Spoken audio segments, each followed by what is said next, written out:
पहले समझेंगे उसे and then eventually we will target two assignment problems. One of them is a medium difficulty one by the name task scheduler. काफी interviews में as it is ये question पूछा जाता है. So let's just directly jump on to the first problem of the assignment, which is task scheduler. Not the first one, but it is the third problem of your assignment, which is task scheduler. मैं problem describe करता हूँ. थोड़ी सी tricky problem statement है, इसको ध्यान से समझना है. हमें एक एरे ऑफ टास्क इनपुट में मिलेंगे. हर एक टास्क का कुछ ना कुछ टास्क आईडी होगा. अब वो जो टास्क आईडीज हो सकती हैं वो कुछ ना कुछ अपर केस लेटर्स में होंगी. मतलब कैपिटल ए से लेकर कैपिटल जेड के बीच में टास्क आईडी हो सकती है. और एक एरे ऑफ सच टास्क हमें गिवन होंगे. एरे का साइज कुछ भी हो सकता है. अभी के लिए हम एरे का साइज मान लेते हैं n, जिसकी वैल्यू अभी हम डिफाइन करेंगे. But let me take a test case. मैं टेस्ट केस में बोल रहा हूँ कि हमारे पास जो टास्क गिवन है वो इस तरीके से गिवन है कि the task is A, the task is D, the task is A, task is A, task is B, task is maybe let's say E, task is another E, task is another E, task is B, task is D, and एक A और है, एक E और है. मान लेते हैं हमारे को ये टास्क गिवन है. अब टास्क किसी भी ऑर्डर में गिवन हो सकते हैं इनपुट में, लेकिन वो सारे के सारे टास्क कुछ लोअर केस या फिर other upper case English alphabets होंगे, कैपिटल ए से कैपिटल जेड.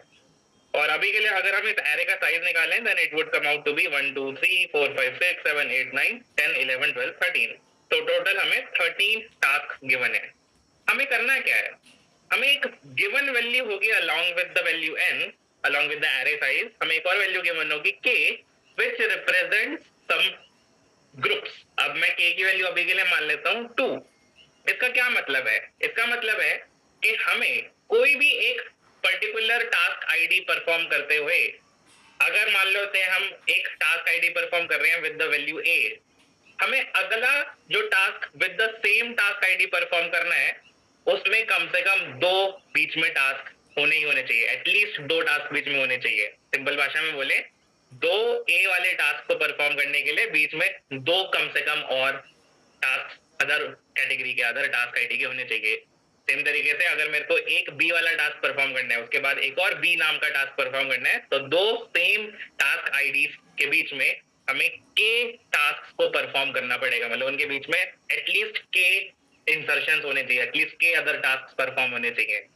तो what we need to do is we need to find out कि हमें ऐसे कितना टाइम स्लॉट लगेंगे. अगर एक टास्क को परफॉर्म करने के लिए एक टाइम स्लॉट लगता है, तो हमें कितने ऐसे टाइम स्लॉट्स लगेंगे सच दैट हम सारे के सारे टास्क को परफॉर्म कर पाए.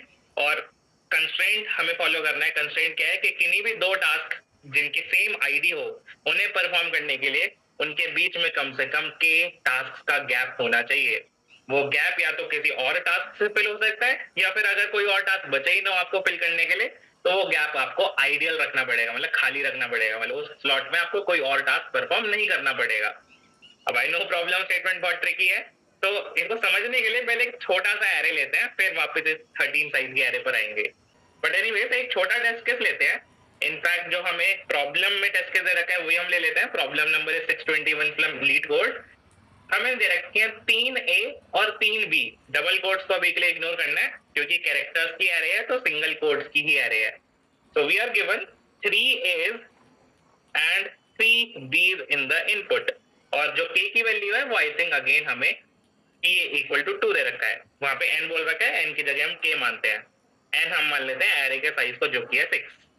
तो हमें क्या करना है? हमें किन्हीं भी दो सेम आईडी के टास्क को परफॉर्म करने के लिए बीच में कम से कम के अदर टास्क या के स्लॉट्स खाली रखने पड़ेंगे. तो ऐसा मानते हैं कि भाई मैंने एक ए नाम से टास्क परफॉर्म किया. अगला ए वाला टास्क परफॉर्म करने के लिए मुझे कम से कम दो स्लॉट चाहिए. तो मैं एक बार दो डैश बना लेता हूँ. हो सकता है इसमें मैं कोई और टास्क फिल करूं, तो हो सकता है कि खाली के खाली रह जाए, क्योंकि अगला टास्क जो ए नाम से है अगर मुझे उसे परफॉर्म करना है तो कम से कम दो का गैप होना चाहिए. के इज रिप्रेजेंटिंग दैट गैप, जितना मुझे कम से कम रखना पड़ेगा. So I am saying next A will be after 2 slots. जो तीसरा ए है वो भी कितने स्लॉट्स बाद होना चाहिए फोक्स? इस सेकंड ए के कितने स्लॉट्स बाद तीसरा ए होना चाहिए according to the problem statement? किन्हीं भी दो सेम टास्क आईडी के बीच में के गैप होना चाहिए. तो इस सेकंड ए और थर्ड वाले ए में कितना गैप मिनिमम होना ही होना चाहिए. आई एम सेइंग मिनिमम, हो सकता है उससे भी ज्यादा हो, बट मिनिमम हमें कितना इंश्योर करना पड़ेगा? How much least number of slots we have to insert in दो सेम टास्क आईडी के बीच में. We have to insert K slots. K is also 2 right now. तो हमें अगेन 2 स्लॉट्स तो कम से कम खाली रखने पड़ेंगे. उसमें हो सकता है हम किसी और टास्क को भर दें, लेकिन हमें पता चल रहा है कि अगर मेरे को 3 ए रखने हैं अपने पास अपने स्लॉट्स में, तो उन 3 ए के बीच में कम से कम 4 एम्प्टी स्लॉट्स होने चाहिए. क्योंकि के की वैल्यू 2 है, तो हर 2 सेम कैरेक्टर्स के बीच में 2 स्लॉट्स, के स्लॉट्स एम्प्टी होने चाहिए. तो अब स्टार्ट करते हैं बी को फिल करना. जब हम बी को फिल करना स्टार्ट करेंगे तो पहला बी आ रहा है. मेरे को टोटल 4 स्लॉट्स फ्री दिख रहे हैं. मैं किसी में भी भर सकता हूँ. Let's say I am filling it in this one. Try करते हैं ना, सबसे पहले वाले में भर दे. लेकिन अब आप सबको बताना है, I am numbering the slot. Slot number 1, slot number 2, slot number 3. ये जो अगला बी है, where should I put it? Next B को मुझे कौन से स्लॉट नंबर पे पुट करना चाहिए?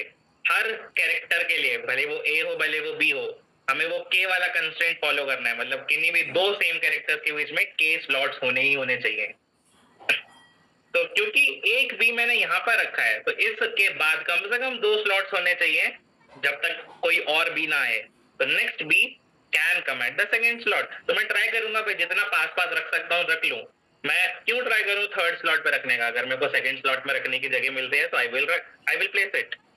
तो 2 बीज तो आ चुके हैं, तीसरा बी और रखना है. टोटल हमें इनपुट में 3 बी और 3 ए दे रखे थे. हमें सारे के सारे इनपुट कैरेक्टर्स को प्लेस करना ही करना है. तो अब तीसरा बी रखने के लिए क्या मैं यहाँ पर या फिर यहाँ पर, इन दोनों में से किसी भी स्लॉट पर बी रख पाऊंगा क्या? Will I be able to place B in any of these 2 slots? क्या मेरा कंस्ट्रेंट फॉलो हो पाएगा? नहीं. अब एक और ऑप्शन है, या तो सबसे पहले वाले ए से पहले बी रख लो, लेकिन वो भी गलत है. क्यों? क्योंकि इन 2 बीज के बीच में सिर्फ एक ही का गैप होगा. अगर मैं यहाँ पर बी रखता हूँ और ये बी है ऑलरेडी, तो इनके बीच में सिर्फ एक ही तो कैरेक्टर हुआ. एक और ऑप्शन है जो है कि आखिरी वाले ए के बाद में अगर मैं ये जो बचा हुआ बी रख लेता हूँ, तो क्या हमारे पास कंस्ट्रेंट फॉलो हो पा रहा है? This B and this B have 2 characters in between या 2 slots in between. This B and this B again have 2 at least 2 slots in between them. तो ये जो हमारे को आउटपुट मिला, इसमें हम हर एक कैरेक्टर जो कि सेम आईडी का है, उन ऐसे हर एक पेयर के बीच में हम कम से कम के एम्प्टी स्लॉट्स या फिर के स्लॉट्स, एम्प्टी हो या ना हो वो फर्क नहीं पड़ता, बट के स्लॉट्स होने चाहिए without any of the same character. मतलब 2 एज के बीच में कम से कम के स्लॉट्स होने चाहिए जिसमें कोई भी ए वाला वैल्यू ना हो.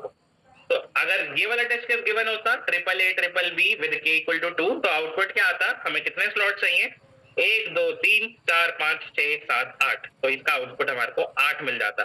ठीक, हमें कम से कम 8 स्लॉट्स लगेंगे जिससे कि हम सारे के सारे टास्क को परफॉर्म कर पाए, such that any 2 tasks with the same ID should have at least k gap in between them. थोड़ा सा प्रॉब्लम को और समझने के लिए एक और टेस्ट केस लेते हैं. और वो टेस्ट केस क्या है? वो टेस्ट केस है, मान लो n की वैल्यू है 8, k की वैल्यू है 1, और हमें जो, या k की वैल्यू ले लेते हैं 3, और हमें जो टास्क दे रखे हैं वो इस तरीके से दे रखे हैं. We are given a a a a a b b b c c. चलो इसको समझते हैं. तो टोटल क्या पता हमें 8 से ज्यादा दे रखे हो. Let me count it. 5 6 7 8 9 10 task दे रखे. 8 नहीं है, 10 है. पहली बात, अगर मुझे टास्क को अरेंज करना है, मिनिमम स्लॉट्स में अरेंज करना है, तो मुझे सबसे पहले कौन से टास्क को अरेंज करना चाहिए? क्या मुझे उन टास्क को अरेंज करना चाहिए जो सबसे कम बार आ रहे हैं? क्या मेरे को उनके टर्म्स में अरेंजमेंट डिफाइन करना चाहिए? या फिर मुझे सबसे पहले उन टास्क को अरेंज करना चाहिए जो सबसे ज्यादा बार आ रहे हैं? Think of it logically. मुझे आंसर में क्या रिपोर्ट करना है? आंसर में मुझे कम से कम कितने स्लॉट्स लगने वाले हैं to satisfy the constraint of K. मेरे को वो कम से कम स्लॉट्स रिटर्न करना है. जैसे पिछले वाले सिनेरियो में कम से कम 8 आपको स्लॉट चाहिए जिससे कि आप सारे के सारे तीनों के तीनों ए और तीनों के तीनों बीस को फुलफिल करवा पाओ. लेकिन अब जब 5 ए हैं, 3 बी हैं और 2 सी हैं, और मुझे किन्हीं भी 2 सेम कैरेक्टर के बीच में 3 स्लॉट्स एम्प्टी चाहिए, so we should think of which character first. Should we think of those characters जो सबसे ज्यादा बार आ रहे हैं, और should we think of those characters जो सबसे कम बार आ रहे हैं? इसकी टर्म्स में सोचना और फिर बाकी के कैरेक्टर्स का अरेंजमेंट करना लॉजिक बनाता है, intuition. This is just based on observation. क्या ज्यादा सेंस बना रहा है? हमें सबसे ज्यादा फ्रीक्वेंसी वाला कैरेक्टर सबसे पहले प्लेस करके देखना पड़ेगा, क्योंकि भाई सबसे ज्यादा फ्रीक्वेंसी वाला कैरेक्टर प्लेस करेंगे तो सबसे ज्यादा आइडियल स्लॉट्स हमें बीच में मिलेंगे। उन आइडियल स्लॉट्स के बीच में हम बाकी के बचे हुए कैरेक्टर्स को, जो कम फ्रीक्वेंसी वाले कैरेक्टर्स हैं, हम उन्हें प्लेस कर पाएंगे। तो लेट्स स्टार्ट। हम बोलते हैं कि यार जो पांचों के पांचों ए हैं, जो सबसे ज्यादा फ्रीक्वेंसी वाले हैं कैरेक्टर, उनको प्लेस कर देते हैं। अब उनको जो प्लेस कर रहे हैं तो ऑब्वियसली उनको भी इस तरीके से प्लेस करना है कि बीच में के स्लॉट्स एम्प्टी होने चाहिए। तो let me try to do that. मैं क्या करता हूँ, हर ए के बीच में, हर पेयर ऑफ ए के बीच में मैं 3 स्लॉट्स रख देता हूँ, क्योंकि के की वैल्यू इस बार 3 गिवन है। तो between the first 2 A 3 slots है, अभी फिल करेंगे नहीं करेंगे वो डिपेंड करता है। फिर अगले 2 ए के बीच में भी 3 स्लॉट्स, अगले 2 ए के बीच में भी 3 स्लॉट्स, अगले 2 ए के बीच में भी 3 स्लॉट्स। तो हर पेयर ऑफ सेम कैरेक्टर के बीच में हमने 3 स्लॉट्स रख दिए। तो सबसे ज्यादा फ्रीक्वेंसी वाला जो कैरेक्टर था वो तो हो गया खत्म।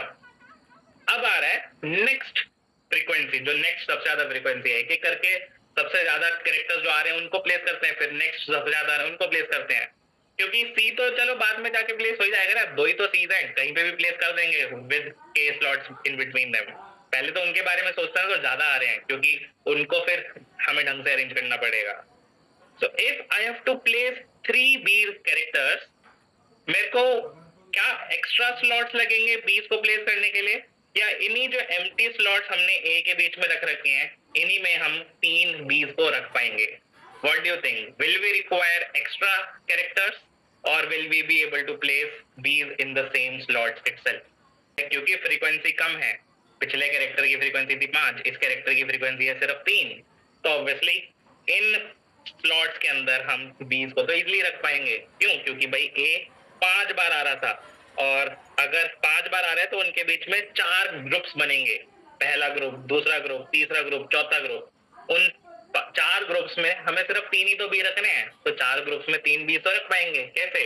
हर एक ग्रुप का सबसे पहला कैरेक्टर बी रख लो और शुरू के 3 ग्रुप्स ले लो, आखिरी के 3 ग्रुप्स ले लो, this is your choice. But हमने क्या करा, हमने शुरू के 3 ग्रुप्स का सबसे पहला कैरेक्टर बी रख लिया। ऐसा क्यों करा? क्योंकि अब बीज के बीच में भी जो गैप है वो भी कम से कम 3 स्लॉट्स का है। इस वाले बी और इस वाले बी के बीच में 3 कैरेक्टर्स का गैप है, इस वाले बी और इस वाले बी के बीच में भी अगेन 3 कैरेक्टर्स का गैप है, एंड 3 ही बी से तो 2 ही पेयर्स बनते हैं। So we are able to fulfill the second character with the highest frequency as well. अब बात आती है जो कैरेक्टर सबसे कम फ्रीक्वेंसी वाला है उसे प्लेस करने की।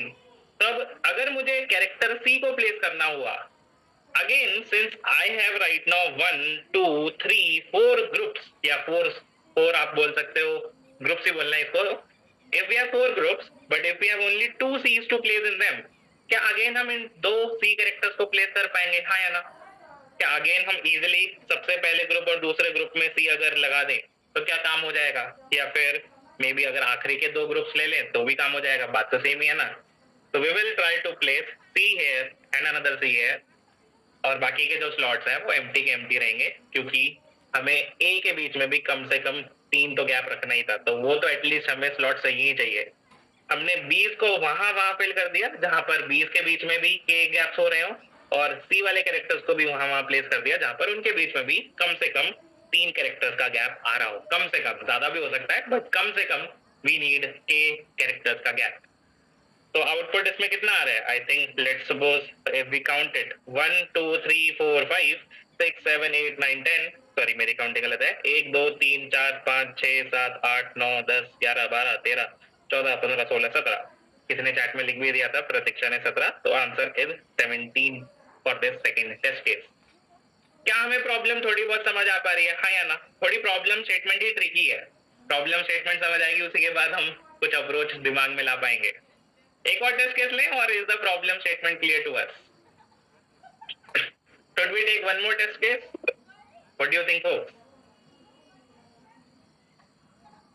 अब बात आती है भाई जो हमारा ओरिजिनल टेस्ट केस था, अगर इसमें हमें प्रॉब्लम को सॉल्व करना है इस टेस्ट केस के लिए, how to approach the problem statement?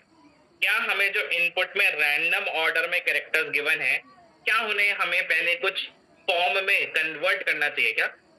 Based on जो अभी हमने करा, ड्राई रन हमने जब करा, तो हमने सबसे पहले हाईएस्ट फ्रीक्वेंसी कैरेक्टर को प्लेस करा, फिर नेक्स्ट हाईएस्ट फ्रीक्वेंसी कैरेक्टर, फिर next highest frequency character.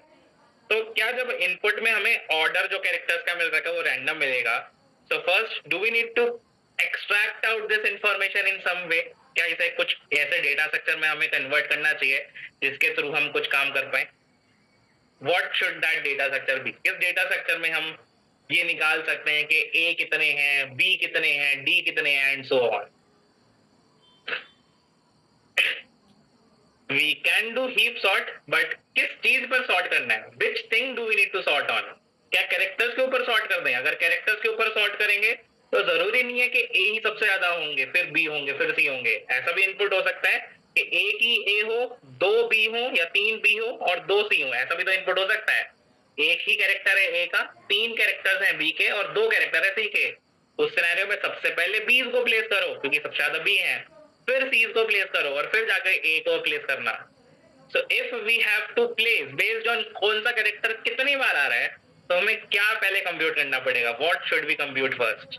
Great Lakshya, we have to compute frequency of each character. हमें फ्रीक्वेंसीज निकालनी पड़ेंगी, मतलब काउंट ऑफ कैरेक्टर्स निकालने पड़ेंगे। हर कैरेक्टर कितनी कितनी बार आ रहा है, पहले ये इनपुट एरे में हमें लूप लगा के निकालना पड़ेगा। अब क्योंकि प्रॉब्लम स्टेटमेंट में दे रखा है कि हर एक कैरेक्टर सिर्फ कैपिटल ए से कैपिटल जेड के बीच में हो सकता है, तो हमें जो फ्रीक्वेंसी एरे बनानी है, अभी हो सकता है हमें अनऑर्डर्ड मैप ना पड़ा रखा हो, हैश मैप ना पड़ा रखा हो, तो हम फ्रीक्वेंसी एरे से काम चलाते हैं। How much size frequency array do we need folks? Frequency array का साइज कितना चाहिए होगा? कितना फ्रीक्वेंसी एरे का साइज चाहिए हमें? एट मैक्स ए वाले कैरेक्टर से लेकर जेड वाले कैरेक्टर तक की फ्रीक्वेंसी स्टोर करनी है कि ए कितनी बार आ रहा है, बी कितनी बार आ रहा है, सी कितनी बार आ रहा है, अप टिल जेड कितनी बार आ रहा है। तो ऑब्वियसली सिर्फ 26 साइज की तो फ्रीक्वेंसी चाहिए। क्यों? क्योंकि और कोई कैरेक्टर इनपुट में है ही नहीं।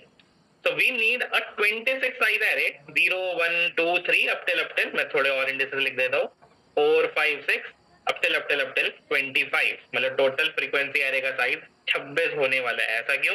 क्योंकि सिर्फ 26 ही डिफरेंट टाइप्स के कैरेक्टर इनपुट में हैं।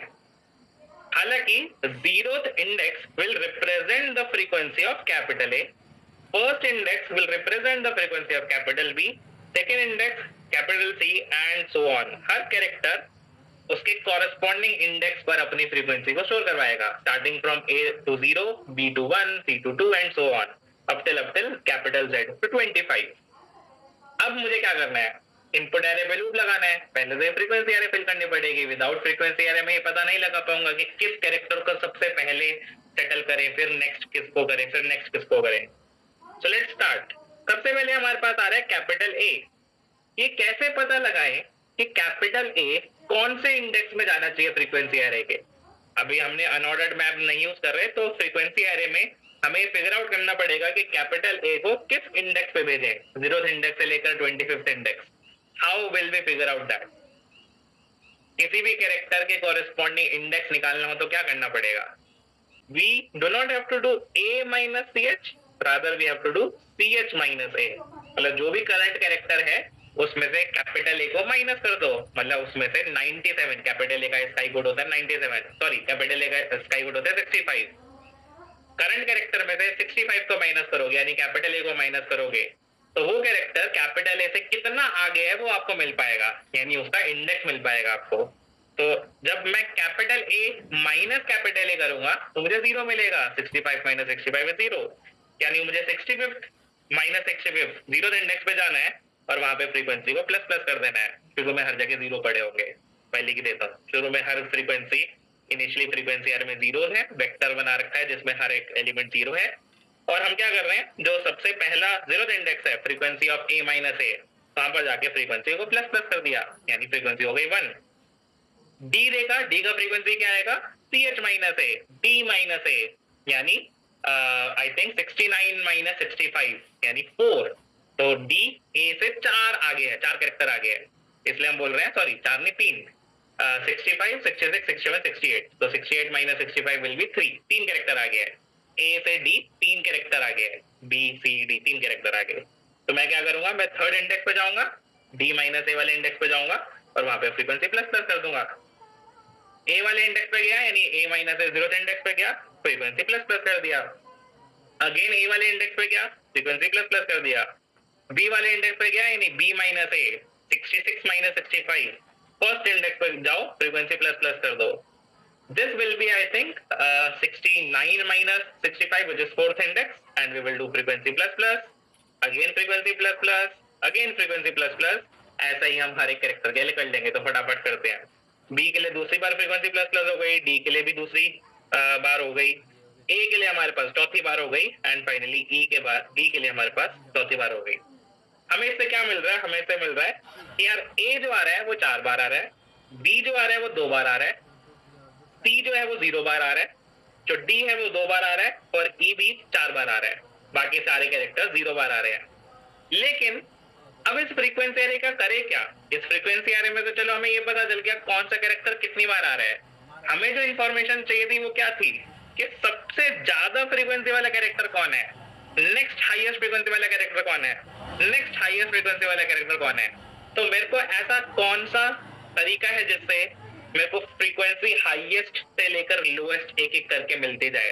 मेरे को रैंडम ऑर्डर में फ्रीक्वेंसीज नहीं चाहिए, 4 फिर 2 फिर 0 फिर 2 फिर 4। मेरे को एक हाईएस्ट फ्रीक्वेंसी से लेकर लोएस्ट फ्रीक्वेंसी तक चाहिए, एक्सक्लूडिंग जीरोस, मतलब जीरोस में इग्नोर करने हमें। So what should we do for, क्या करें? इस फ्रीक्वेंसी एरे को जब बिल्ड हमने कर लिया तो इसके बाद हमें क्या करना चाहिए इसके साथ? आई डोंट केयर कि कौन सा कैरेक्टर सबसे ज्यादा बार आ रहा है, आई डोंट केयर कि जो 0th इंडेक्स है उसी पर ही एक ही फ्रीक्वेंसी होनी चाहिए। What I want now is सबसे ज्यादा फ्रीक्वेंसी कौन सी है, नेक्स्ट हाईएस्ट कौन सी है, नेक्स्ट हाईएस्ट कौन सी है, and so on. Can I simply sort this frequency array, हाँ या ना? क्या अगर मैं इस फ्रीक्वेंसी एरे को सॉर्ट कर दूं प्रोबेबली डिक्रीजिंग ऑर्डर में, तो क्या मुझे सबसे ज्यादा फ्रीक्वेंसी, फिर उससे कम, फिर उससे कम, फिर उससे कम फ्रीक्वेंसी मिल जाएगी? If I will sort the same array, what will I get? I will get this thing. अगर मेरे पास अभी हाल फिलहाल फ्रीक्वेंसी एरे देखो तो क्या थी? It was 4 2 4 2 0 2 4 और फिर बहुत सारे जीरोस।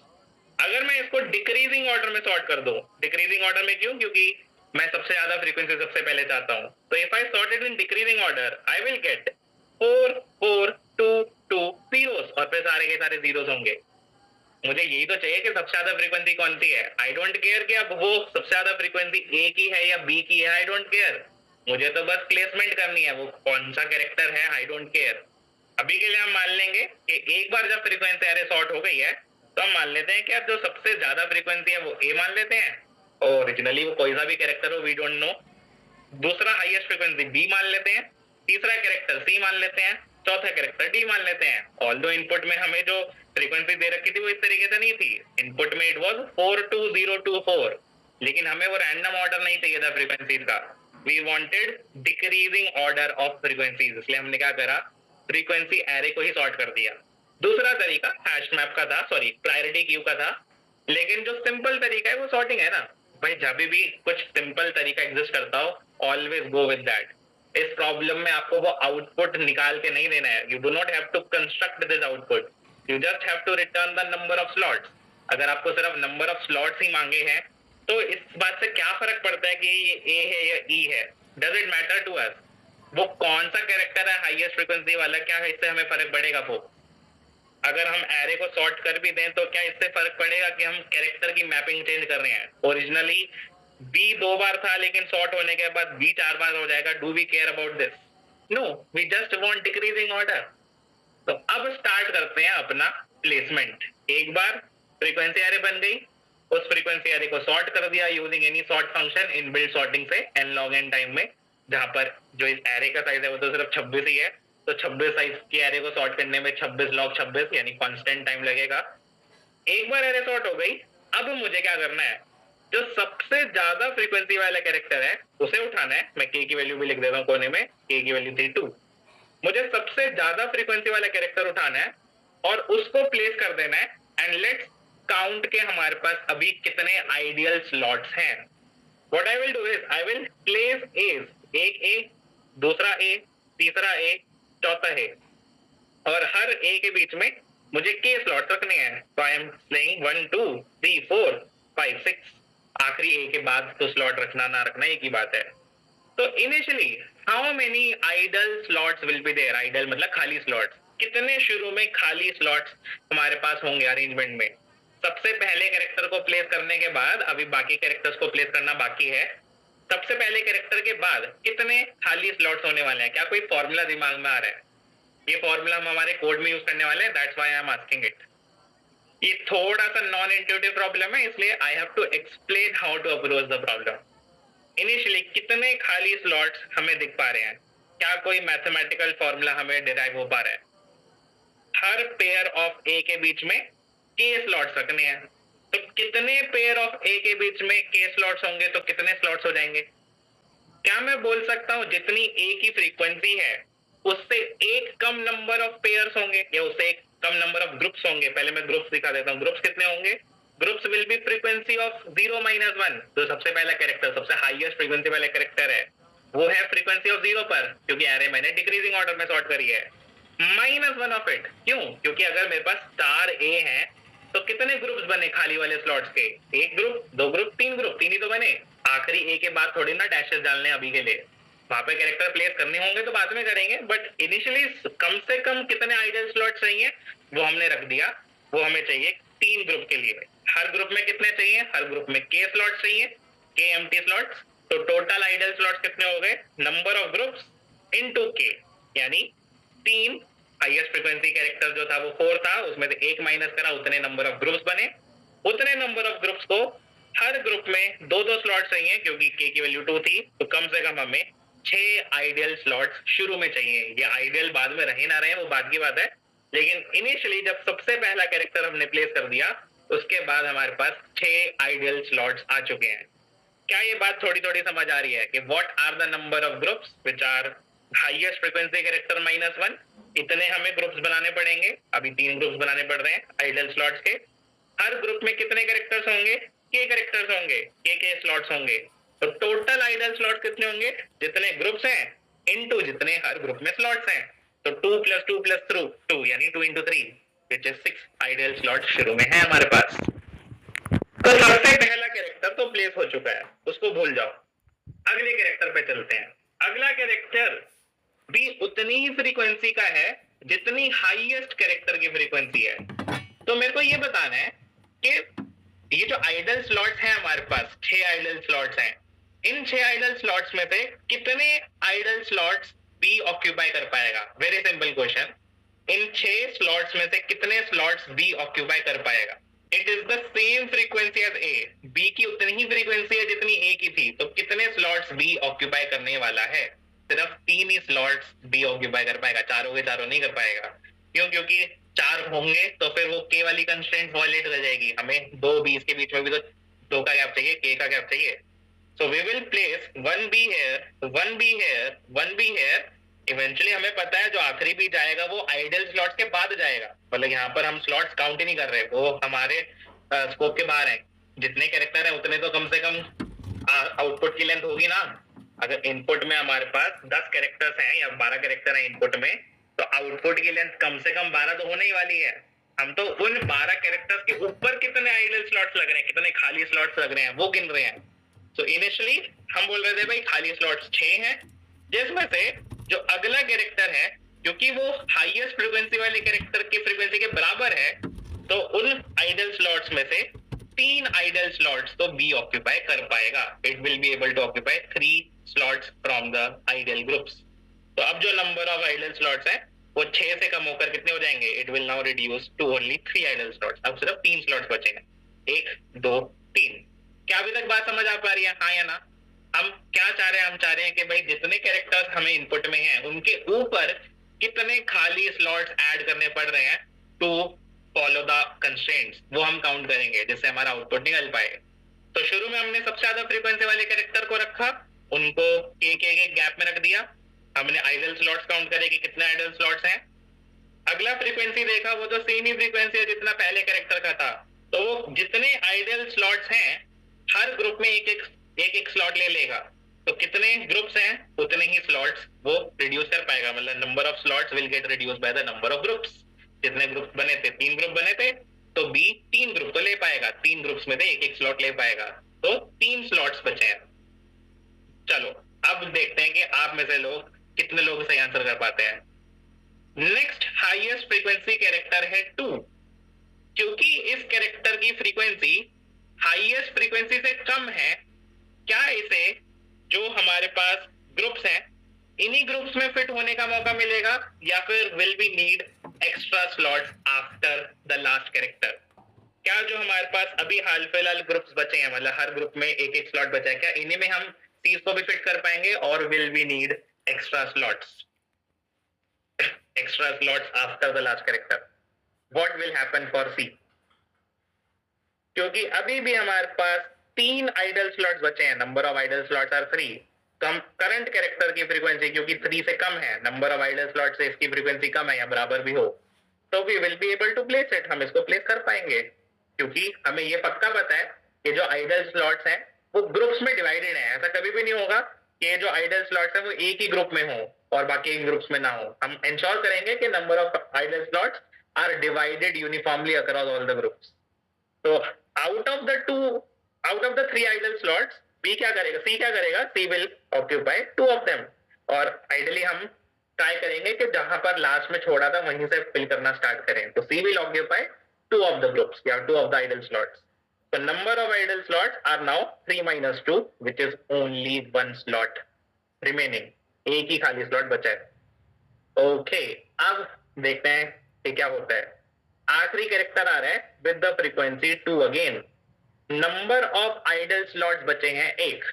कितने ग्रुप्स थे? 3 ग्रुप्स थे, लेकिन उसमें एक ही आइडल स्लॉट बचा है। अगर मुझे डी वाले कैरेक्टर को प्लेस करना है, सो will we be able to take all the idle slots, या फिर मुझे एक्स्ट्रा स्लॉट्स आगे लगेंगे, आखिरी वाले कैरेक्टर के बाद कुछ स्लॉट्स लगेंगे? What should we do for the character D now?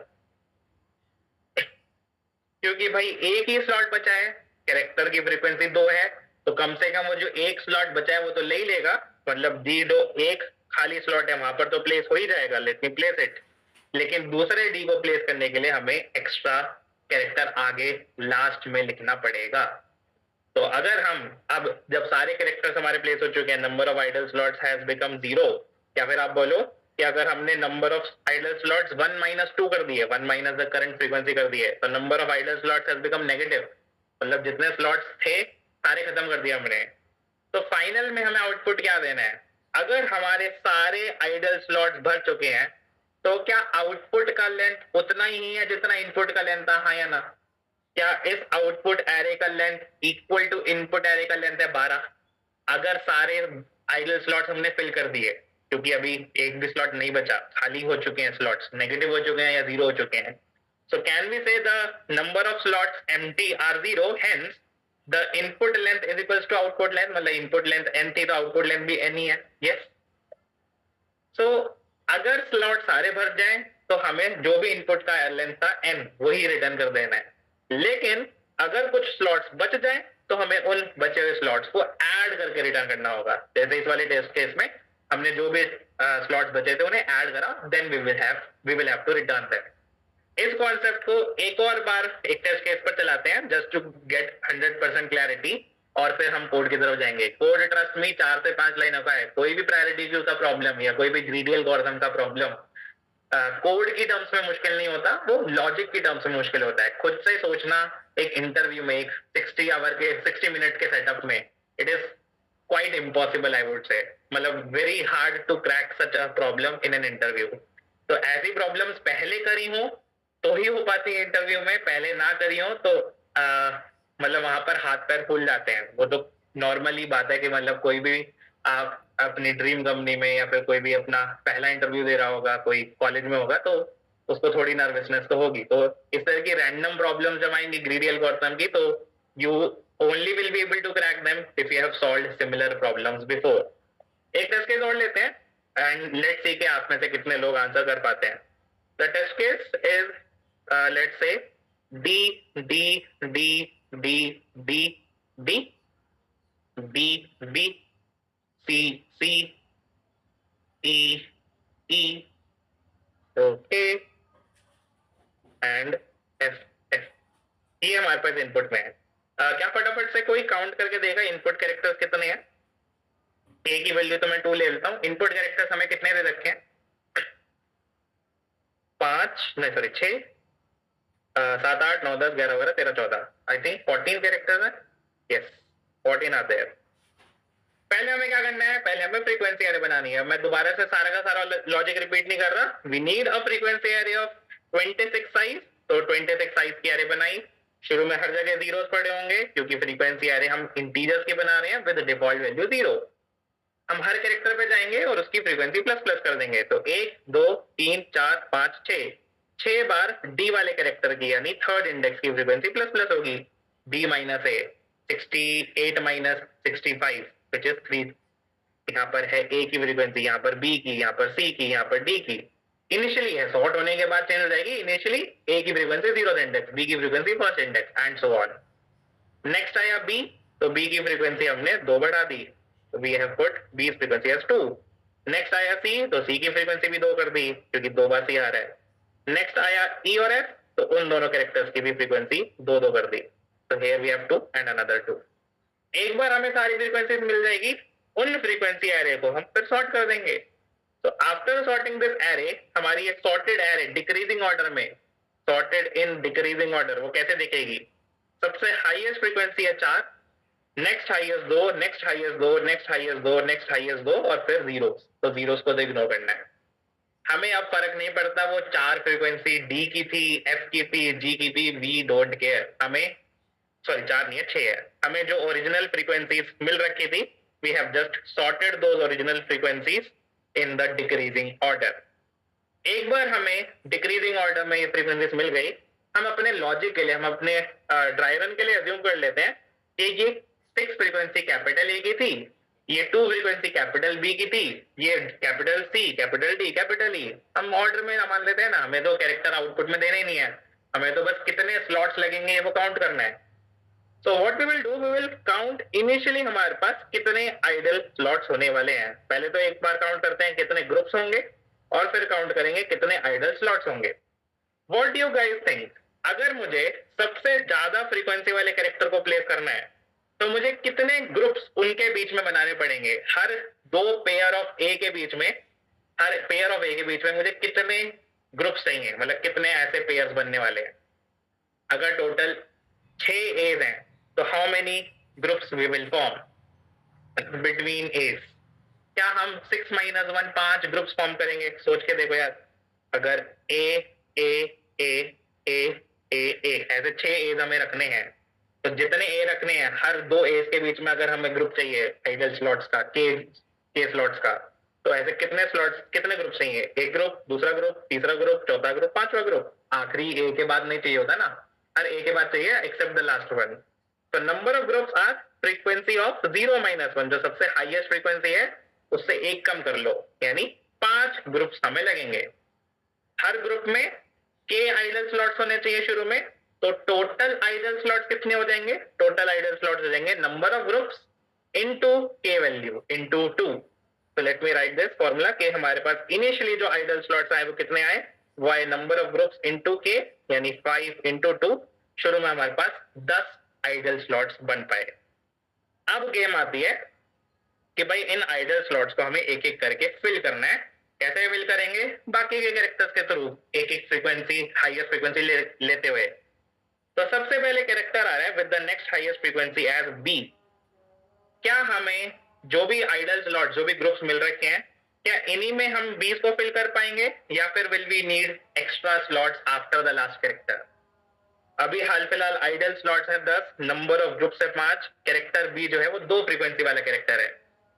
Will we use these slots only और will we need extra slots? तो हम इन्हीं स्लॉट्स में काम कर पाएंगे। तो वी विल से शुरू में जो आइडल स्लॉट्स है वो थे 10, क्योंकि कैरेक्टर की फ्रीक्वेंसी है 2, इन्हीं स्लॉट्स में काम हो सकता है क्योंकि frequency of B is less than the number of groups, या फिर even if it is equal, sorry not equal, if it is less than frequency of groups, if it is less than the number of groups, तो हम जितने भी idol slots हैं उन्हें fill कर पाएंगे। तो 10 में से 2 आइडल स्लॉट्स हम फिल कर पाएंगे क्योंकि फ्रीक्वेंसी बी की 2 है। तो 8 आइडल स्लॉट बचेंगे। कैसे 2? कोई से भी 2 ले लो, पहले के 2 ले लेते हैं। अगला कैरेक्टर आ रहा है, अगला कैरेक्टर भी 2 फ्रीक्वेंसी का है। हमें आइडियली क्या करना है, हमें जो स्लॉट्स है वो यूनिफॉर्मली डिस्ट्रीब्यूट करने हैं। फर्स्ट ऑफ ऑल, क्या इन आइडल स्लॉट्स में हम सीज को भी प्लेस कर पाएंगे, हाँ या ना? Will we be able to place all the C's in them? मैं इसको माइनस करने की जगह कैंसिल करके दिखाता हूँ। शुरू में 10 थे, फिर 8 बचे, अब मेरे को सीज को प्लेस करना है। Can we place C's in them? Yes, क्योंकि भाई कैरेक्टर सी की फ्रीक्वेंसी भी नंबर ऑफ ग्रुप से कम है, तो वी कैन प्लेस इट। अगर प्लेस करेंगे तो यूनिफॉर्मली डिस्ट्रीब्यूट करना है, तो सीज को जहां पर लास्ट छोड़ा था, जहां पर लास्ट ग्रुप छोड़ा था, बी को जिस लास्ट ग्रुप में छोड़ा था उसके अगले ग्रुप से ट्राई कर लेंगे प्लेस करने का। तो इन 2 स्लॉट्स में सी को प्लेस कर देते हैं। ओके डी, सी भी प्लेस हो गया। नेक्स्ट कैरेक्टर आ रहा है डी। अब डी की भी फ्रीक्वेंसी 2 ही है, उसे भी प्लेस करना है। बाय द वे अब आइडल स्लॉट्स 6 बचे हैं, क्योंकि सी 2 फिल हो चुके हैं, 2 आइडल स्लॉट सी से फिल हो चुके हैं। डी को फिल करना है। कितने आइडल स्लॉट्स हम यूज कर पाएंगे? How many slots will be able to use force? Simple question, कितने स्लॉट्स यूज कर पाएंगे भाई? क्योंकि number of characters of D is less than the highest frequency, तो हमें जितने भी आइडल स्लॉट्स हैं वो सारे हम यूज कर पाएंगे। मतलब डी जितने भी आइडल स्लॉट्स ले सकता है सारे ले लेगा, तो it will place 2 of the D's in the idle slots. तो बचे हुए आइडल स्लॉट्स कितने बचेंगे? 6 - 2 4 बचेंगे। कहां से? जहां पे आखिरी छोड़ा था तो वहां पर एक डी रख दो, और जहां पर सबसे पहला फिर साइकिल में जाना है तो सबसे पहले वाले पर एक और डी रख दो। तो डीज भी प्लेस हो चुके हैं। लास्टली कैरेक्टर आ रहा है ई। ई को प्लेस करना है। Right now the ideal number of slots are 4। एक ये है, एक ये है, एक ये है और एक ये है। हमने यूनिफॉर्मली डिस्ट्रीब्यूट करने की बात करी थी, तो हर ग्रुप में हम ट्राई करेंगे almost equal number of slots हों। 2 ही ईज प्लेस करने हैं ऑब्वियसली, क्योंकि 2 भी 5 से कम है, तो जितना आइडल स्लॉट्स है उसमें से 2 आइडल स्लॉट्स में ई प्लेस हो पाएगा। तो number of idle slots will get reduced by 2 and we will take the next 2 slots जहां पे पिछला कैरेक्टर छोड़ा था उसके अगले ग्रुप से लेना है और 2 ईज को प्लेस कर देना है। अब जो बाकी बचे हुए कैरेक्टर्स हैं वो तो 0 फ्रीक्वेंसी के हैं, उनको इग्नोर करना है। तो एक बार जब ये पूरा का पूरा आंसर हमें जनरेट हो गया है, हमें ये तो पता है कि भाई जितने इनपुट में कैरेक्टर्स थे उतने कैरेक्टर्स तो आने ही आने हैं। भाई जितने कैरेक्टर्स इनपुट में थे उतने तो होने ही होने चाहिए। प्लस अगर कुछ आइडल स्लॉट्स बच गए उन्हें और ऐड कर लो, that will be your output. तो भाई इनपुट में 14 कैरेक्टर्स तो थे ही कम से कम, 2 एक्स्ट्रा स्लॉट्स हमें एम्प्टी रखने पड़ेंगे to get the output of this input string. तो टोटल आउटपुट कितना आएगा? It will be n plus idle 14 + 2, the output will be 16। So we will return n plus ideal number of slots. क्या सबको logic समझ आ पाया है? If yes, please फटाफट से चैट में क्लियर लिखना है ताकि इसका कोड करें। ये खुद से सोचना मुश्किल है, but once we understand it then code बहुत ही सिंपल होने वाला है। Number of characters in input, उतने तो स्लॉट्स रखने ही रखने पड़ेंगे, कैरेक्टर गायब नहीं कर सकते। हम बस ये काउंट कर रहे हैं कि उन कैरेक्टर्स के बीच में कितने एक्स्ट्रा आइडल स्लॉट्स हमें रखने होंगे। यस, चलो कोड करते हैं।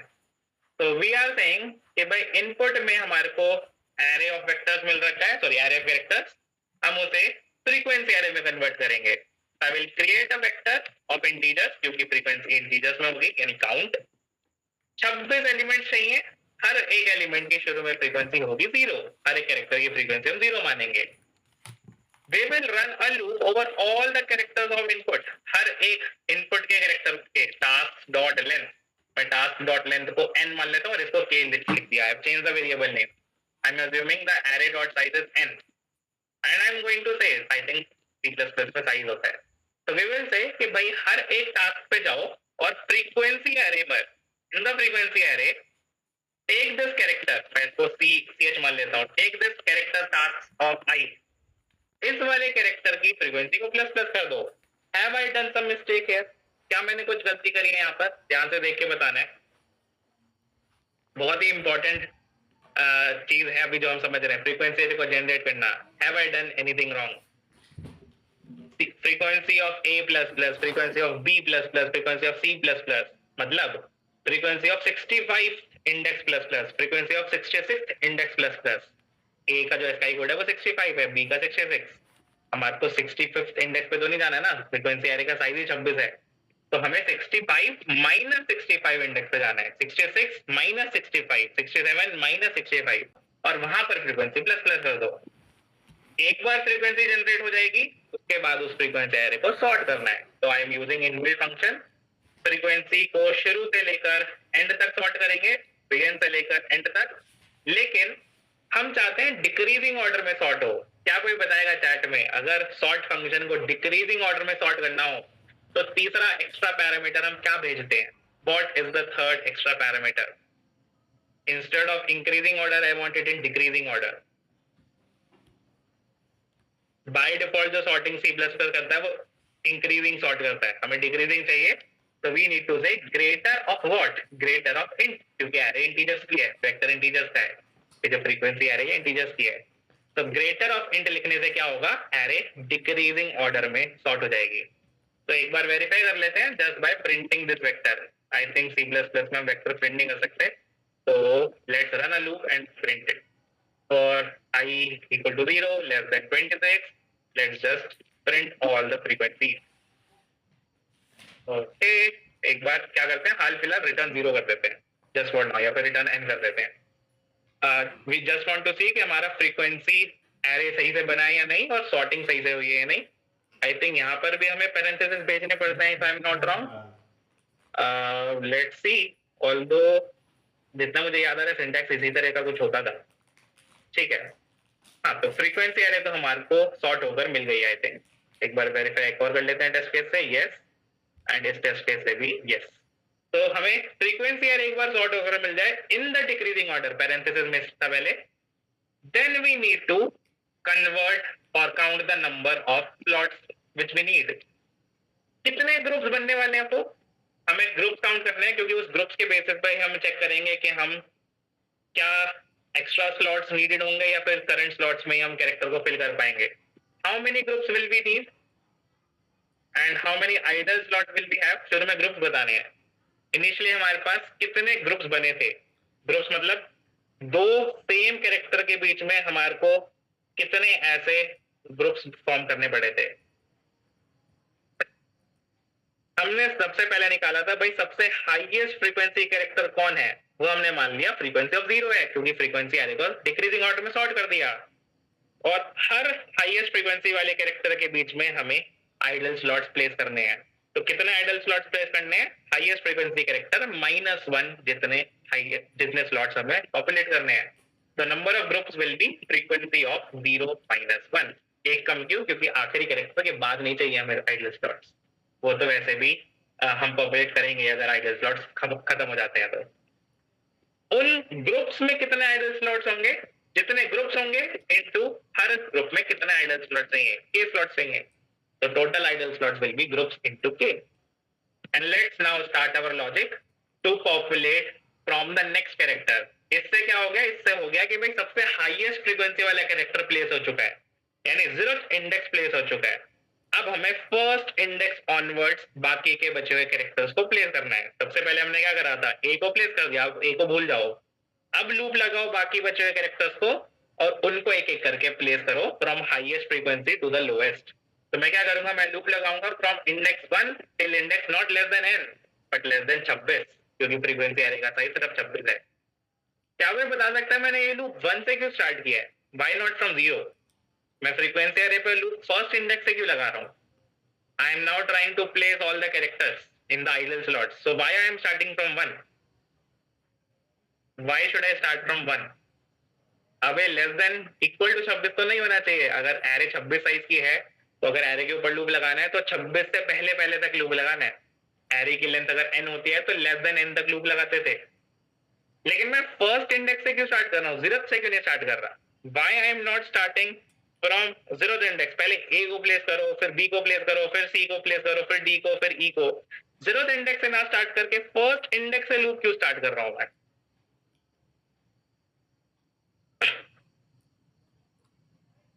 ग्रेट भावेश, क्योंकि भाई जो 0th इंडेक्स है, जो हाईएस्ट फ्रीक्वेंसी वाला कैरेक्टर है, उसी के बेसिस पे तो ये ग्रुप्स निकाले हैं, उसी के बेसिस पे तो ये आइडल स्लॉट्स निकाले हैं। मतलब ए को तो ऑलरेडी हमने प्लेस कर ही दिया था ना, ए को तो हमने शुरू में सबसे पहले प्लेस कर ही दिया, उसके बाद ही तो जो उन ए के बीच में आइडल स्लॉट्स निकाल रहे हैं और उनको फिल कर रहे हैं बाकी बचे हुए कैरेक्टर से। So we are going to start our loop from first index, not from zeroth index, ताकि बाकी बचे हुए कैरेक्टर्स को पॉपुलेट कर पाए. कैसे पॉपुलेट करेंगे? जितने भी आइडल स्लॉट्स हैं उनमें से करंट कैरेक्टर की फ्रीक्वेंसी को माइनस कर दो. The number of idle slots will get reduced by it will get idle minus the frequency of I. लेकिन क्या किसी को यहाँ पर कोई कॉर्नर केस याद आ रहा है? Is anyone able to remember any corner case? इसमें तो चलो वो वाला सिनेरियो नहीं आया था, लेकिन कोई और ऐसा एक सिनेरियो था जहां पर कुछ डिफरेंट हो रहा था. याद करो, जब A भी 4 था, B भी 4 था. If we have A also equal to 4, B also equal to 4, तो क्या B 4 आइडल स्लॉट्स को ले पा रहा था या फिर सिर्फ 3 ही ले पा रहा था? Was B able to take all 4 of them, all 4 idle slots, or was it only able to take 3 idle slots? कितने स्लॉट्स B पॉपुलेट कर पा रहा था? सिर्फ 3 ही. क्यों? क्योंकि अगर frequency of I frequency of 0 के बराबर हो जाती है, यानी हाईएस्ट फ्रीक्वेंसी के बराबर हो जाती है, उस सिनेरियो में वो सिर्फ 3 सारे के सारे ग्रुप्स, जितने भी ग्रुप्स है सारे के सारे ग्रुप तो ले पाएगा और उसे एक्स्ट्रा स्लॉट आगे लगाने पड़ेंगे. वो एक्स्ट्रा हम काउंट ही नहीं कर रहे, हम तो बस इन वाले आइडल स्लॉट्स को, खाली स्लॉट्स को काउंट कर रहे हैं. तो वी विल से कि भाई अगर frequency of I, if frequency of I is same as frequency of 0, अगर करंट फ्रीक्वेंसी हाईएस्ट फ्रीक्वेंसी के बराबर होती है, then we don't subtract frequency of I from the idle slots, we only subtract the number of groups. या फिर आप बोल रहे हो frequency of I minus 1, मतलब जितने ग्रुप्स हैं उतने ही तो माइनस कर पाओगे. अगर हाईएस्ट फ्रीक्वेंसी के बराबर आपकी फ्रीक्वेंसी है, A भी 4 है, B भी 4 है, तो B 4 के 4 आइडल स्लॉट्स भर नहीं पाएगा, वो सिर्फ 3 ही आइडल स्लॉट भर पाएगा क्योंकि नंबर ऑफ ग्रुप्स 3 थे. लेकिन अगर ऐसा नहीं है तो जितनी भी फ्रीक्वेंसी है उतने आप आइडल स्लॉट ले पाओगे. अगर फ्रीक्वेंसी 2 ही थी तो आप दोनों के दोनों स्लॉट्स ले सकते हो. फ्रीक्वेंसी 2 ही थी, अगर 2 स्लॉट बचे हो तो आप ले सकते हो. फ्रीक्वेंसी अगर आपकी हाईएस्ट के बराबर है तो आप हाईएस्ट फ्रीक्वेंसी के साथ साथ सारे के सारे आइडल स्लॉट्स नहीं ले पाओगे, आप सिर्फ नंबर ऑफ ग्रुप्स जितना आइडल स्लॉट्स ले सकते हो. मैक्सिमम आप 3 ही स्लॉट्स फिल कर सकते हो अगर ग्रुप्स 3 है तो. In the last we have to return n plus idle. जितना भी इनपुट एरे की लेंथ थी उसमें जितने एक्स्ट्रा आइडल स्लॉट्स है वो हमें ऐड करने हैं. लेकिन अभी भी एक छोटा सा माइनर सा सिनेरियो है जो कि मिस हो रखा है. Does anyone remember that? एक छोटा सा सिनेरियो जो मिस हो रखा है, जो अगर पूरा कर लिया तो कोड पूरा हो चुका है.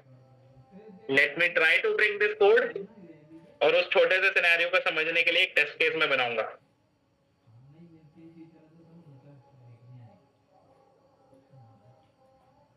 Okay, let's say we have input array A, B, B, B, B, C, C, D, D, E, E. K की वैल्यू है 2. अगर मान लो हमारे पास ये कोड है, भावेश आपने लिख दिया, मानसवी आप भी फिगर आउट कर पाए हो. अगर हमारे पास ये टेस्ट केस है, K की वैल्यू होगी 2 ही लेते हैं. पहले तो हम क्या कर रहे हैं, फ्रीक्वेंसी एरे जनरेट कर रहे हैं, वो सब मैं रिपीट नहीं कर रहा. Let me directly generate it in decreasing order. 4 4 2 2 2, ये जो आखिरी कैरेक्टर है E है. तो 4 4 2 2 2 और बाकी सारे जीरोस, तो जीरोस को भूल जाते हैं. हमने सबसे पहले निकाला कि भाई हाईएस्ट फ्रीक्वेंसी कैरेक्टर कितना है, उसके कॉरेस्पॉन्डिंग ग्रुप्स कितने बनेंगे. तो हाईएस्ट फ्रीक्वेंसी कैरेक्टर है 4, तो 4 एस को प्लेस कर दो और उनके बीच में 4 माइनस 1 ग्रुप्स बना लो. 3 ग्रुप्स फॉर्म कर दो. आइडल स्लॉट्स भी काउंट करेंगे पर पहले ग्रुप्स काउंट कर रहे हैं. ग्रुप्स हैं 3, हर ग्रुप में k स्लॉट्स चाहिए, तो number of idle slots will be number of groups into k, यानी 3 into 2, 3 into 2 is 6.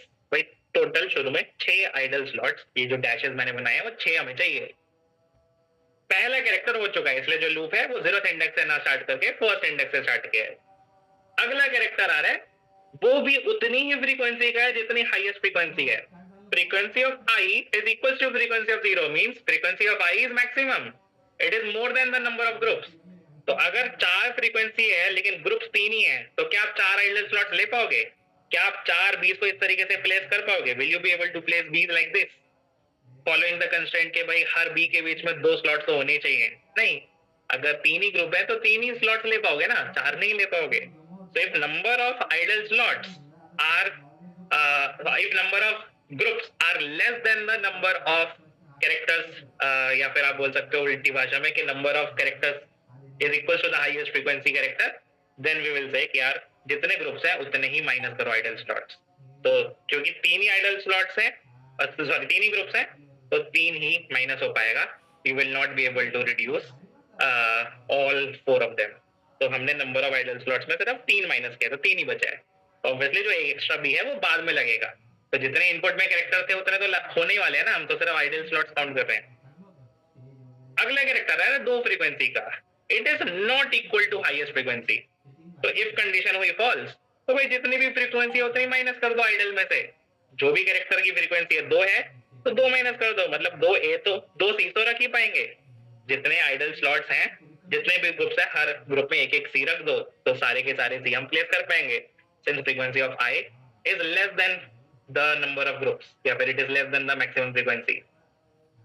अगला भी C आया, it is less than the maximum frequency, so we will be able to place the next character in all the remaining slots. By the way remaining slot सिर्फ एक ही बचा था। अब ध्यान से देखो, कैरेक्टर है 2, आइडल स्लॉट्स एक ही बचा है।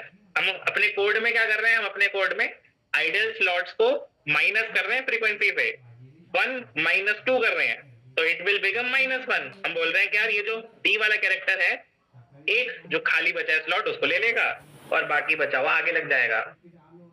अब और भी कैरेक्टर्स अगर बचे हों, ऑलरेडी आइडल स्लॉट्स नेगेटिव हो चुके हैं, एक E भी बचा है, we are saying we have to place 2 E's। Idle slots already negative हो चुके हैं, हम बोल रहे हैं दोबारा और नेगेटिव कर दो, -1 -2 is -3। Idle slots are negative, हमें इन दो E को प्लेस करना है, कहीं पे भी कर दो, एक शुरू में कर दो, एक लास्ट में कर दो, इट डजंट मैटर। हम कहीं पर भी बीच में भी रख सकते हैं, हमें तो बस वो आइडल स्लॉट्स कैलकुलेट करने थे। नंबर ऑफ आइडल स्लॉट्स अगर नेगेटिव चले जाएं, तो क्या हमें n-3 रिटर्न करना चाहिए क्या? Should we return the number of characters in input -3? क्या हमारे स्लॉट्स नेगेटिव हो सकते हैं क्या? Should we reduce something from n? क्या n minus something value return करनी है? No. In case अगर number of idle slots negative हो जाए at any point of time, अगर आइडल स्लॉट 0 हो जाए या नेगेटिव हो जाए, उस सिनेरियो में n माइनस समथिंग मत करना, n ही रिटर्न कर देना। अगर आइडल स्लॉट्स नेगेटिव है, तो जितने कैरेक्टर्स हैं इनपुट में उतना ही आउटपुट का लेंथ है, उतने ही आपको कैरेक्टर्स स्लॉट्स मिलने वाले हैं, क्योंकि you can always place the characters no matter what. So this is the logic. एक बार इस कोड को रन करते हैं, ये एक इफ कंडीशन हमारी मिसिंग थी, तो इसमें बेसिकली 2 ही चीजें इंपॉर्टेंट है, एक तो ये वाला corner case frequency equal to highest, और एक ये वाला कॉर्नर केस जिसमें आइडल स्लॉट्स नेगेटिव हो जाते हैं या 0 हो जाते हैं। So let's run this code to verify everything works. Verdict. Problem बहुत ही,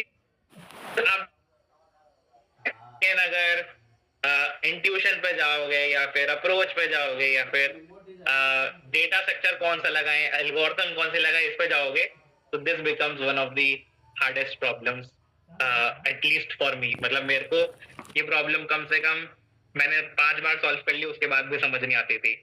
लेकिन हम में से कितने लोग ऐसे हैं जिनको ये प्रॉब्लम इवन 70% भी क्लियर हो पाई है कि हमने जो भी करा है वो क्यों करा है, इंस्टेड ऑफ आस्किंग के हम ऐसा कैसे सोच पाएंगे। हमें इन प्रॉब्लम्स के लिए ये सोचना है कि क्या हमने एक प्रॉब्लम सॉल्व कर ली, तो क्या उससे मिलती जुलती प्रॉब्लम्स हम सॉल्व कर पा रहे हैं या नहीं। लिस्ट में मेंटेन करना पड़ेगा, मतलब एक डेटा स्ट्रक्चर में मेंटेन करना पड़ेगा, और उस डेटा स्ट्रक्चर में से मीडियन वैल्यू निकालनी पड़ेगी। पहले तो मीडियन होता क्या वही समझ लेते हैं। If your array is like this 10, 20, 30, 40 and 50, ऐसी array अगर मैंने sorted रख रखी है, sorted array का अगर साइज odd होता है, right now it is 5 size, odd size की array का, odd size number of elements का जो median निकलता है वो middle वाला वैल्यू निकलता है, सबसे बीच वाला वैल्यू अगर sorted है तो। So for these 5 elements the median should be 30। लेकिन अगर मैं सिर्फ आपको ये बोलूं कि 10, 20, 30, 40 का मीडियन निकालो for even size array, what you have to do is you have to take the middle 2 elements, यानी बीच के 2 एलिमेंट्स उठाओ और उन दोनों का एवरेज ले लो। एवरेज यानी उन दोनों को प्लस करके डिवाइड बाय 2 कर दो, वो आपका आउटपुट आएगा। तो for this scenario the output will B 20 + 30 divided by 2 which is 25। तो आपको करना क्या है, आपको एक एक करके इंटीजर ऐड करना है, जो भी आपको ऐड करने के लिए मांगा जाता है ऐड फंक्शन के थ्रू। और उसके बाद अगर आपसे गेट मीडियन कॉल करवाया जाए तो आपको जो भी सॉर्टेड एरे मिलेगी उस सॉर्टेड एरे का मीडियन निकाल के रिटर्न करना पड़ेगा। बट ऐसा करने के लिए आपको बार बार एरे को सॉर्ट करके उसका मिडल इंडेक्स नहीं निकालना। We have to do it in a fashion कि यार we do not want to sort the array again and again, क्योंकि भाई एक नया इंटीजर आने से एरे अनसॉर्टेड हो जाएगी। मान लो एरे थी 10 20 30 40 50, मैं आपको बोलता हूँ इसमें ऐड कर दो अ न्यू वैल्यू विच इज 70, या फिर नॉट 70, मैं आपको बोलता हूँ ऐड कर दो 15। तो अगर आपने लास्ट इंडेक्स पे 15 ऐड कर दिया, will this array remain sorted? क्या ये एरे सॉर्टेड रहेगी? एक एरे जो ऑलरेडी सॉर्टेड है उसमें आपने एक एलिमेंट ऐड करने को अगर आपको बोला जाए, if you are adding a new value at the last index, is it highly probable कि एरे उस लास्ट एलिमेंट के ऐड होने के बाद अनसॉर्टेड हो जाएगी, जैसे कि अभी हो पा रही है 15 को ऐड करने के बाद 10 20 30 40 50 15 एरे इज अनसॉर्टेड। तो वी हैव टू इंश्योर कि जितने भी ऐड फंक्शंस हमें मांगे जाएं उन सब के बाद भी हमें मीडियन निकालने में ज्यादा लूप लगाना या सॉर्टिंग करना ना पड़े, मतलब कुछ मिनिमम टाइम कॉम्प्लेक्सिटी में हम हर ऐड फंक्शन के बाद गेट मीडियन निकाल पाए। तो ऐसा क्या डेटा स्ट्रक्चर हम मेंटेन करें जिससे हम हर एक पॉइंट पर जो भी हमारे पास एलिमेंट्स हैं उनका मीडियन निकाल पाए। तो एक बार सोचते हैं, लेट से हमें एक पहला ऐड फंक्शन मिल रखा है with a value which is 40, एक अकेला एलिमेंट है, सिर्फ एक ही एलिमेंट है, क्या वही मेरा मीडियन होगा? हाँ या ना? अगर एक एरे है जिसमें एक ही एलिमेंट है 40, is it going to be the median value for us? क्या यही मीडियन हो जाएगा if there is only one element? अगर ऑड साइज होता है तो बीच वाला वैल्यू ही मीडियन होता है, तो एक ही एलिमेंट है तो वही मीडियन हो गया। तो in this scenario we have to return 40 only. थोड़ा बिल्डअप करते हैं, देखते हैं कौन से डेटा स्ट्रक्चर्स नीडेड होंगे। एक और ऐड फंक्शन कॉल करते हैं जिसकी वैल्यू है 60। समहाउ अगर मैं इसको सॉर्टेड बना पाऊं तो 60 को 40 के बाद रखना है या 40 से पहले रखना है? Where should I place 60, before 40 और आफ्टर 40, अगर मुझे सॉर्टेड रखना हो तो? क्या लगता है वो?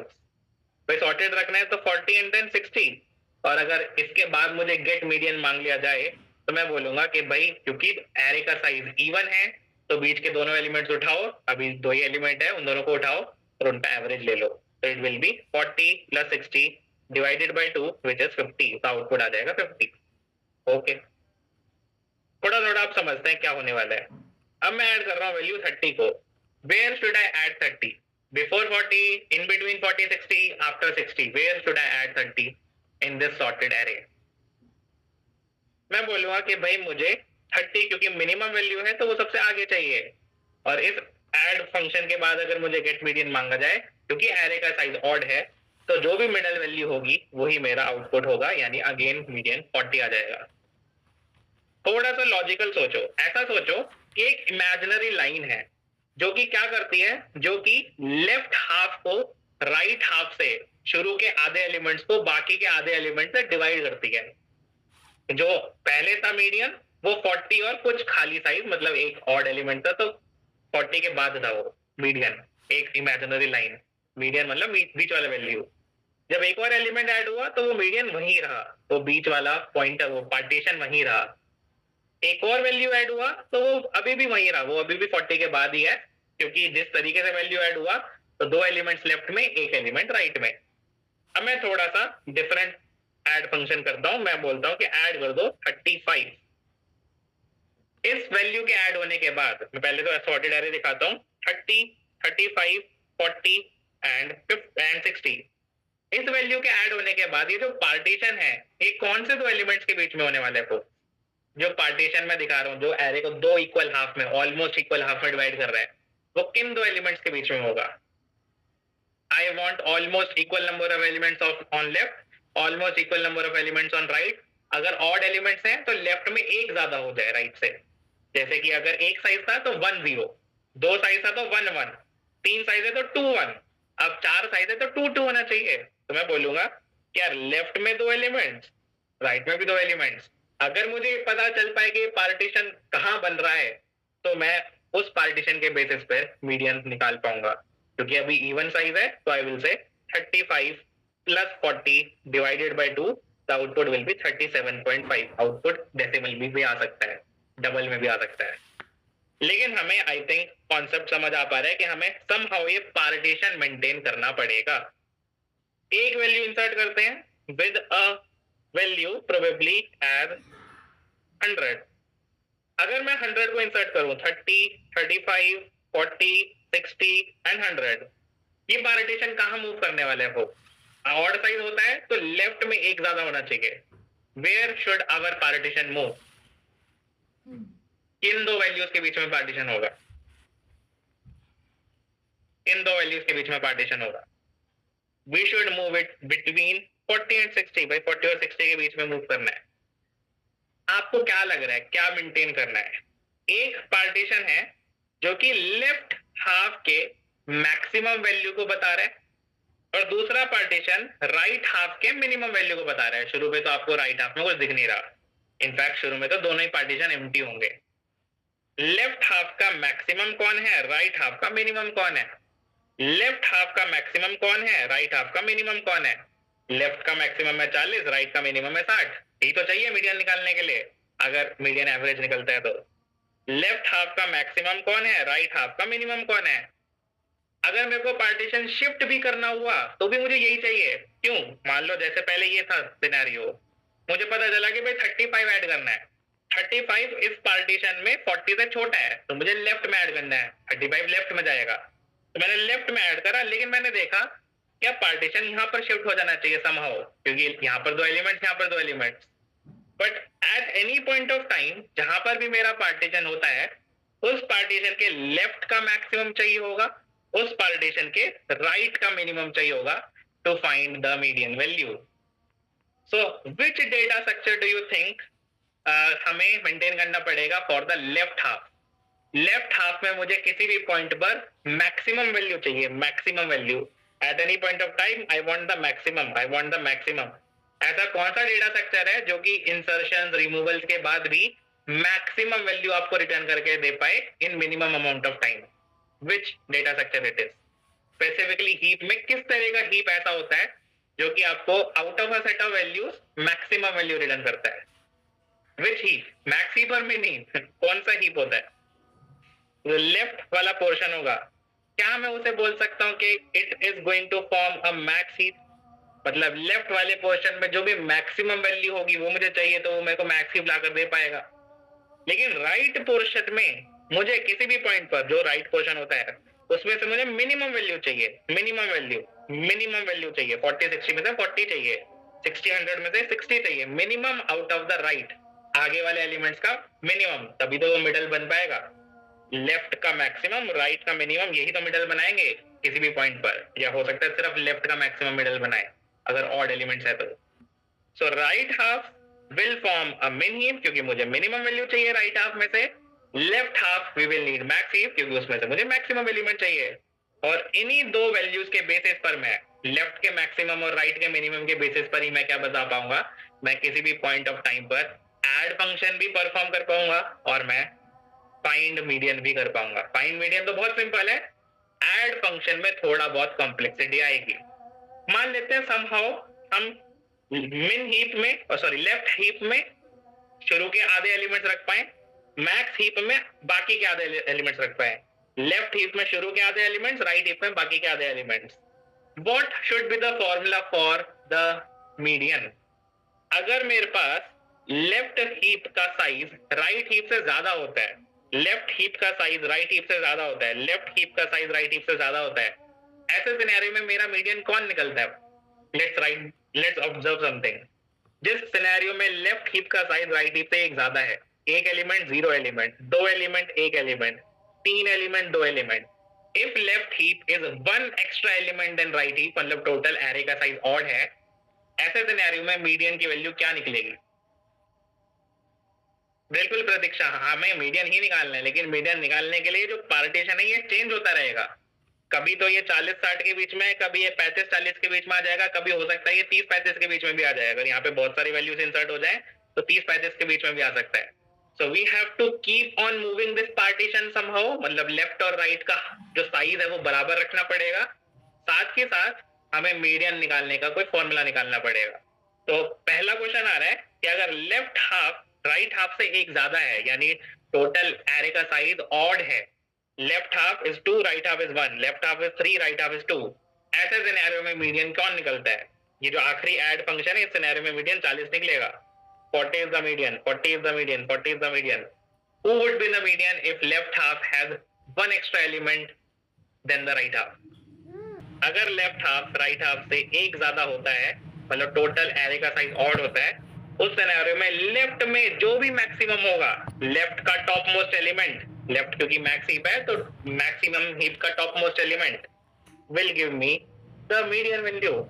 Left heap का maximum value, left heap का maximum value, left heap का maximum value is my median if the total number of elements are odd. हम always ensure करेंगे कि left heap एक ज्यादा एलिमेंट की हो right heap से, यानी जो total odd elements हो n/2 दोनों में हो, एक एक्स्ट्रा एलिमेंट लेफ्ट में हो, 1/2 दोनों में, यानी 0 0 एलिमेंट दोनों में, एक एक्स्ट्रा एलिमेंट लेफ्ट में। टोटल एलिमेंट 3 है तो 3/2 दोनों में, यानी एक एक एलिमेंट दोनों में, लेफ्ट में एक ज्यादा, ऑड है क्योंकि टोटल 5 एलिमेंट्स हैं तो 5/2 यानी दो एलिमेंट दोनों साइड डालेंगे, एक एक्स्ट्रा एलिमेंट लेफ्ट में रखेंगे। ये हम इंश्योर करेंगे इंसर्ट करते वक्त। तो जब ऑड एलिमेंट्स हैं यानी लेफ्ट का साइज राइट के साइज से बड़ा है, तो लेफ्ट का ही टॉप यानी लेफ्ट हाफ का मैक्सिमम ही मेरा आंसर है। लेकिन जब दूसरा सिनेरियो है, जब मेरा एरे का साइज इवन है, यानी left half is equal to right half, left half का साइज जितने एलिमेंट्स लेफ्ट में है उतने ही एलिमेंट्स राइट में है, तो दो, और अगर और भी इंसर्ट करते हैं, left half size is equal to right half size, ऐसे सिनेरियो में आंसर क्या है? What is the answer if left half size is equal to right half size? 1 1 2 2 3 3, तब कौन सा आंसर आने वाला है? What should be the formula then? If left half is equals to right half, how should we find the median? Somehow हमने ये left half और right half maintain कर रखा है। हमें ये पता है कि लेफ्ट हाफ का मैक्सिमम कौन है using max heap, right half का मिनिमम कौन है यूजिंग मिन हीप। लेफ्ट हाफ का मैक्सिमम, राइट हाफ का मिनिमम हमें पता है using these two heaps. Left half is maintained in max heap, right half is maintained इन मिन हीप। सो वी विल से अगर दोनों हाफ बराबर साइज के हैं यानी टोटल साइज इवन है, तो लेफ्ट का मैक्सिमम राइट का मिनिमम यानी left dot top plus right dot top divided by 2, it is equals to the median value. अगर टोटल एरे का साइज इवन होता है यानी left size equals to right size, तो we will say left dot top plus right dot top divided by 2 2.0, ताकि double में आ पाए value. ये फॉर्मूला हो जाएगा टू फाइंड द मीडियन। अब बस बात आती है इंसर्ट की। लेट्स सी, शुरू में हमारे पास जो मिन हीप है या फिर मैक्स हीप है, शुरू में लेफ्ट में है मैक्स हीप, राइट में है मिन हीप, क्योंकि लेफ्ट हाफ का मैक्सिमम चाहिए, राइट हाफ का मिनिमम चाहिए। शुरू में दोनों हीप खाली हैं। पहला ऐड फंक्शन आ रहा है, अब मैं डिफरेंट वैल्यूज ले रहा हूं। The add value is 70। अगर दोनों हाफ खाली हैं, वेयर शुड आई इंसर्ट 70? हम आइडियली मेंटेन कर रहे हैं ऑड साइज हो तो लेफ्ट में एक ज्यादा एलिमेंट हो, इवन साइज हो तो दोनों एलिमेंट्स दोनों ही बराबर साइज की हो। Where should I insert 74? पहले ये मत सोचो कि एरे सॉर्टेड रहेगी या नहीं रहेगी, ये सोचो कि element according to the size कहां जाना चाहिए। Where should 70 go according to the size of the array? Should it go in the left half और should it go in the right half? हम हमेशा मेंटेन करेंगे दोनों हाफ बराबर हो इवन साइज के लिए, ऑड साइज के लिए लेफ्ट में एक ज्यादा हो। ग्रेट मनन, क्योंकि एक ही एलिमेंट है तो लेफ्ट में जाना चाहिए, ताकि लेफ्ट में एक एलिमेंट हो राइट में 0 हो। लेफ्ट में एक ज्यादा होना चाहिए राइट से। कोई मेरे से गेट मीडियन मांगता है, since left dot size is more than right dot size, I will return left dot top. अगर ऑड साइज होता है तो मैं simply left dot top return कर दूंगा, यानी इस पॉइंट पर मीडियन आएगा। मैं यहाँ पे मीडियन नाम की एक कॉलम बना लेता हूँ, तो median as of now will be left dot top यानी 70। एक वैल्यू मेरे को ऐड करनी है जो कि है 100। अभी लेफ्ट हीप में एक एलिमेंट है 70, राइट हीप में एक भी एलिमेंट नहीं है। If I have to insert 100, भूल जाओ सॉर्टेड रहता है एरे या नहीं, बस ये सोचो कि 100 को अगर इंसर्ट करना हुआ to maintain the equal sizes, where should I insert 100? अगर मुझे दोनों हीप्स को ऑलमोस्ट इक्वल साइज का रखना हुआ, तो क्या मुझे 100 को लेफ्ट में रखना चाहिए या राइट में रखना चाहिए? Where should I insert 100? क्योंकि दोनों हीप को बराबर रखना है, तो I will insert 100 on the right side. कोई मेरे से गेट मीडियन मांगता है तो it will be average of both, क्योंकि दोनों का साइज इक्वल है, इवन साइज है, तो it will be 70 plus 100 by 2 which is how much, which is I think equal to 85। तो आउटपुट आएगा 85। आगे चलते हैं, अब थोड़ा थोड़ा ट्रिकी होता जाएगा। एड फंक्शन कॉल करना है विद द वैल्यू 65। अगर मुझे ऐड करना है 65, फॉरगेट अबाउट के वो अभी सॉर्टेड ऑर्डर में इंसर्ट हो रही है या नहीं, बस ये सोचो पहले कि क्या 65 लेफ्ट में जाना चाहिए to maintain the sizes equal, और should be insert 65 on the right sides. अगर टोटल ऑड एलिमेंट्स होते हैं तो लेफ्ट में एक ज्यादा होना चाहिए एलिमेंट, तो क्या लेफ्ट में भेजें 65 को या राइट में? अभी इसके बाद 3 एलिमेंट्स हो जाएंगे, 3 में से 2 लेफ्ट में होने चाहिए, 1 राइट में होना चाहिए। अभी 1 लेफ्ट में 1 राइट में है, तो वी शुड से, क्योंकि दोनों एलिमेंट्स लेफ्ट में होने चाहिए, 2 प्लस 1 ऑड साइड में, लेफ्ट में एक ज्यादा, so we will insert 65 on the left side. 65 70 100 जब भी इंसर्ट कर रहे हैं तो at min heap, at max heap we know कि भाई मैक्सिमम कौन है, in min heap we know कि मिनिमम कौन है। क्यों? मीडियन फाइंड करने के लिए। So as of now who will be the median, क्योंकि टोटल ऑड साइज है या लेफ्ट का साइज राइट के साइज से बड़ा है, ऑड नंबर ऑफ एलिमेंट्स तभी हो सकते हैं जब दोनों हाफ बराबर ना हो, उस सिनेरियो में लेफ्ट का मैक्सिमम ही मेरा मीडियन होगा। अब देखते हैं कौन आंसर कर पाएगा। I am adding a value which is 30। पहले ये बताओ 30 कहां पर इंसर्ट होना चाहिए अकॉर्डिंग टू साइज। सॉर्टेड होगा नहीं होगा, मतलब दोनों मेंटेन हो पाएंगे या नहीं हो पाएंगे वो बाद में देखेंगे। अगर मुझे 30 को इंसर्ट करना होता तो भाई मैं आइडियली साइज के अकॉर्डिंग तो राइट में करता, लेकिन प्रॉब्लम क्या आ रही है? प्रॉब्लम आ रही है कि अगर राइट में भेज दिया तो 65 70 30 100 इट इज नॉट सॉर्टेड। भाई वो राइट का मिनिमम 30 आ जाएगा, लेकिन लेफ्ट का मैक्सिमम 70 है, और ऐसा तो हो नहीं सकता 65 70 30 100, ऐसा तो ऑर्डर हो नहीं सकता। If at any point of time you find out कि यार हमारे पास जो वैल्यू हमें जिस साइड भेजनी चाहिए उस साइड हम नहीं भेज पा रहे, so first what should we do? First we should shuffle the element, मतलब हमें या तो लेफ्ट से एक वैल्यू उठा के राइट में भेजनी चाहिए, या फिर राइट से एक वैल्यू उठाकर लेफ्ट में भेजनी चाहिए। या तो इसको इस तरीके से देख सकते हो, या फिर दूसरा तरीका क्या है? दूसरा तरीका ये है कि don't look at sizes, size को मत देखो, ये देखो कि 30 क्या लेफ्ट के मैक्सिमम से छोटा है या लेफ्ट के मैक्सिमम से बड़ा है, बस ये देखो। तो हम बोलते हैं कि भाई 30 जो है वो लेफ्ट के मैक्सिमम से छोटा है, तो क्योंकि 30 लेफ्ट के मैक्सिमम से छोटा है तो 30 को लेफ्ट में इंसर्ट कर दो। भाई सॉर्टेड रखना है तो अगर ये पार्टीशन है, अगर कोई वैल्यू 70 से छोटी आती है तो वो लेफ्ट में जानी चाहिए, कोई वैल्यू 70 से बड़ी आती है तो राइट में जानी चाहिए, सिंपल लॉजिक। अभी अगर हम साइज को भूल जाएंगे बराबर रखना है हमें, तो हम बोल रहे हैं कि यार 30 को इंसर्ट करना है तो चलो लेफ्ट में इंसर्ट कर देते हैं, एक लॉजिक ये है। लेकिन अब प्रॉब्लम आ रही है कि भाई साइजेस बराबर नहीं है। अब साइजेस बराबर करने के लिए क्या यहां से एलिमेंट उठा के इधर भेजूं या यहां से एलिमेंट उठा के इधर भेजूं? How should I reshuffle? Shuffling करनी है तो कैसे करें? लेफ्ट से राइट या राइट से लेफ्ट? क्या लेफ्ट का मैक्सिमम उठाएं और राइट में भेज दें, या फिर राइट का मिनिमम उठाएं और लेफ्ट में भेज दें? ऑब्वियसली क्योंकि दोनों साइज बराबर होने चाहिए, 2 + 2 4 होना चाहिए, तो अभी तो 3 + 1 है, तो हम क्या करेंगे? 2 2 2 करने के लिए लेफ्ट से एक उठाएंगे, राइट में भेज देंगे। तो once we insert the element according to the order, then we will shuffle the elements to make the sizes go बराबर और do go almost बराबर। मतलब 70 को लेफ्ट से उठाया और राइट में भेज दिया। चलो एक और इसको समझने के लिए एक और एलिमेंट ऐड करते हैं। बाय द वे हाल फिलहाल मीडियन कौन निकलेगा? लेफ्ट का मैक्सिमम, राइट का मिनिमम, दोनों का average. 65 + 70 divided by 2 which will I think be equal to 67.5। एक एलिमेंट ऐड करते हैं विद अ वैल्यू 200।